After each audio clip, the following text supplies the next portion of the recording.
शिवराय मित्रांनो, सकाळी उठल्याबरोबर बघतो तो सूर्योदय खूप मस्त दिसत होता. थोडा वेळ वाट पण बघली पप्पू दादा पंकज दादाची. दोघेही आल्यानंतर आम्ही तिघे बसून निघून जातो जिमला. जिम आल्यानंतर विक्की दादा मला म्हणते पुशअप मारतो, पण ट्विस्ट हा होता की त्याच्या पाठीवर मला बसायचं होतं.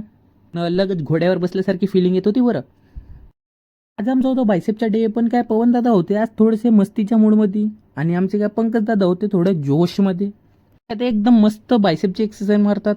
पंकज दादाच्या म्हणणं झालं की ही वाली मशीन पण एक सेट मारून घेऊ, पण आमच्या लहान दादाचं काही मूळ नव्हतं आज. सगळ्यात आमचे चिराग दादा पण म्हणतात आज डेडलिफ्ट मारून घेऊ. कॅमेरा पण झाल्यानंतर चिराग दादाने आणखी जास्त वेट मारला. पेमेंट झाल्यानंतर मस्त फ्लेक्स मारला आणि फोटो काढला आयफोनने दादांच्या. जबरदस्त कॅमेरा तर राव. खाली उतरत सुद्धा आमचे हँडसम बॉय पराग दादा दिसून जातात आणि सगळ्यांना म्हणतात याच्या चॅनलला सबस्क्राईब करून घ्या. काय आम्ही तिघे निघून जातो सीधा घराकडे बुलेटवर बसून. मस्त रेडीमेड येऊन मी सीधा निघून जातो दुकानाकडे. दुपारी 2 वाजताकडे माझा मित्र आहे तर राहुल. 2 वर्षानंतर भेट झाली राव.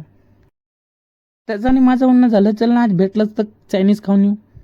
मस्त चायनीज वायनीज खाल्ली, मस्त गप्पा गोष्टी केल्या. जायची भेट झाली होती म्हणून त्याला टाटा बाय बाय करून टाकलं. सायंकाळच्या वेळेला जाम भूक लागली होती म्हणून येऊन गेलो गुपचूप खायला.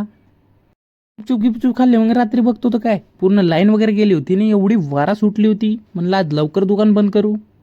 लवकर 9:30ला दुकान बंद करून टाकली मी.